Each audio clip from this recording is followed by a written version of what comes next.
Daniel Martinez had been a single father for 3 years now, ever since his wife passed away from a sudden illness. At 47, he'd learned to navigate life with his 2 teenagers, Emma and Lucas, finding strength in the small routines that got them through each day. That Tuesday afternoon in October, he was walking back from the hardware store, a bag of supplies in hand, thinking about the leaky faucet he'd promised Emma he'd fix before the weekend. The street was busy with the usual rhythm of the city, people heading home from work, the smell of roasting coffee from the corner cafe, the distant sound of traffic. Daniel was wearing his favorite gray Henley, the one that reminded him of simpler times, paired with worn jeans that had seen better days. His dark hair was starting to show threads of silver at the temples, something Emma liked to tease him about. That's when he noticed them. 3 young men, couldn't have been more than 22 or 23, were surrounding a woman near the brick building on the corner. One wore a dark green jacket, another was in black, and the third had his hands gesturing aggressively. The woman looked to be in her 30s, her expression caught between fear and determination as she clutched her purse tightly. Daniel slowed his pace, his father's instincts kicking in immediately. He taught his own children that you don't look away when someone needs help. That's not the kind of world he wanted them to grow up in. "Come on, lady, we just want to talk," one of the young men was saying, his voice carrying that edge of entitlement mixed with something darker. The woman took a step back. "I said no. Please leave me alone." Daniel's heart began to beat a little faster, but his mind stayed calm. Violence wasn't the answer. It never was. But neither was silence. He thought about his daughter, about how he'd want someone to stand up for her if she was ever in this situation. He walked forward, keeping his movements slow and deliberate, non-threatening but present. "Everything okay here?" he asked, his voice steady and warm, the same tone he used when one of his kids was upset and needed a calm presence. The 3 young men turned to look at him. There was a moment, just a brief moment, where the whole street seemed to hold its breath. Other pedestrians had been walking by, eyes averted, earbuds in, minds elsewhere. But Daniel's voice had carried something that made people pause. "Mind your business, old man," the one in the green jacket said, though his voice had lost some of its earlier bravado. Daniel smiled gently, the kind of smile that held years of patience and understanding. "See, the thing is," he said, setting down his hardware store bag carefully, "I've got a daughter about this young lady's age, and I'd hope that if she ever needed someone to just stand with her, somebody would." He wasn't blocking their way, wasn't threatening them. He was just there, present and solid, his stance relaxed but ready. Behind him, an older woman had stopped walking. Then a businessman in his 50s paused too. Then a young couple. Something was shifting in the air. "We weren't doing anything," the second young man said, suddenly defensive, looking around at the growing number of people who had stopped moving, who were simply standing there, watching. The woman took the opportunity to move closer to Daniel. He could see her hands were shaking slightly, but her voice was firm when she spoke. "They've been following me for 2 blocks. Daniel nodded slowly, keeping his eyes on the 3 young men. "I imagine that must have been pretty scary," he said, not to them but to the woman, acknowledging her experience without escalating the situation. A man in his 60s, bald and wearing a suit jacket, stepped forward from the small crowd that had gathered. "Is there a problem here?"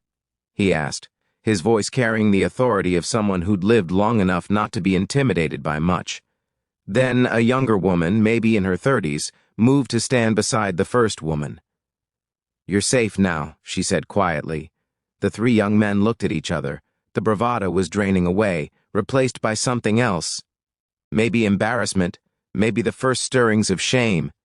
They were surrounded now not by anger or violence, but by presence, by witnesses, by people who had simply decided to stop walking. We weren't. The one in black started, then stopped. Daniel took a small breath and spoke again, his tone even gentler now. "You know, when my son was about your age, he made some poor choices too. Got caught up with the wrong crowd for a while. It happens." He paused, letting that sink in. "But the thing is, you always have a choice about who you're going to be. Every single moment you get to choose." It wasn't a lecture, it wasn't condemnation. It was just an observation, a truth offered gently, the way you might share wisdom with someone you cared about.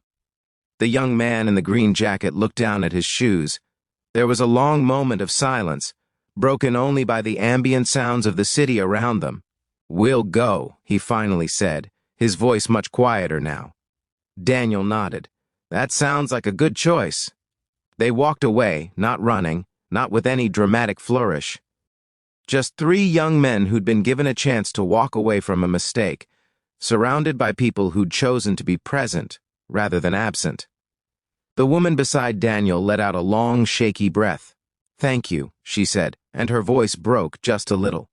"I didn't know what to do." "You did exactly the right thing," Daniel told her. "You held your ground. You said no clearly. That took courage." The businessman in the suit stepped forward and handed the woman his card. "I work in building security," he said. "If you want to file a report, I can help you navigate that." The younger woman who'd stood beside her said, "I can wait with you if you want. Make sure you get home safely." Daniel felt something warm spread through his chest. This was what mattered. Not the confrontation, but what came after, the way strangers had become, for just a few moments, a community. An elderly woman approached, moving slowly with her cane. "Young man," she said to Daniel, and he smiled because at 47, he hadn't been called young in a while. "Your parents raised you right." "Thank you, ma'am," he said softly. "They did their best." The small crowd began to disperse slowly, people returning to their lives but somehow different, carrying something with them. The woman stayed for a few more minutes, talking with the younger woman who'd offered to accompany her. Daniel picked up his hardware store bag. Before he left, the woman turned to him one more time. "Your kids are lucky to have you," she said. Daniel felt his throat tighten just a bit. "I'm the lucky one," he replied honestly. As he walked the remaining blocks to his apartment, Daniel thought about what had just happened. It hadn't required violence or aggression. It had required presence, community, the simple act of not walking past. He thought about his own children, about the lessons he tried to teach them every day. That kindness isn't weakness. That standing up for others doesn't mean standing against someone with anger. That sometimes the bravest thing you can do is just be there. When he got home, Emma was at the kitchen table doing homework, and Lucas was in his room with headphones on. Normal, ordinary, beautiful. "Hey, Dad." Emma looked up. "Did you get the stuff for the faucet?" "I did," he said, setting the bag down. "And I saw something today that reminded me why I'm so proud of you both." Emma raised an eyebrow. "Oh yeah? What happened?"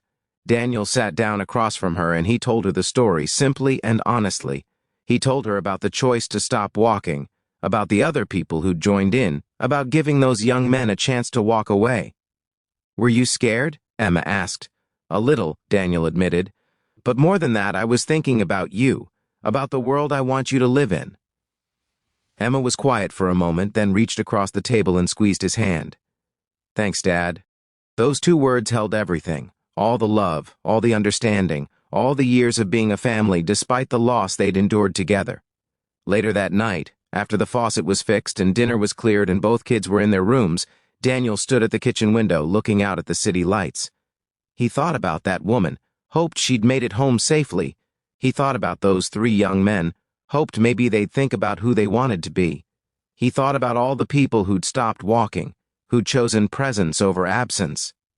And he thought about his wife, Maria, and how she'd always believed that small acts of kindness rippled outward in ways you could never fully measure. She'd been right, as she so often was. The world could be harsh sometimes. It could be lonely and frightening. But it could also be this moments where strangers became guardians, where communities formed in seconds, where choosing to care made all the difference. Daniel smiled to himself in the quiet kitchen, grateful for the ordinary miracle of another day, another chance to be the kind of person his children could be proud of, the kind of person who stopped walking when someone needed help. It was enough. It was more than enough. It was everything.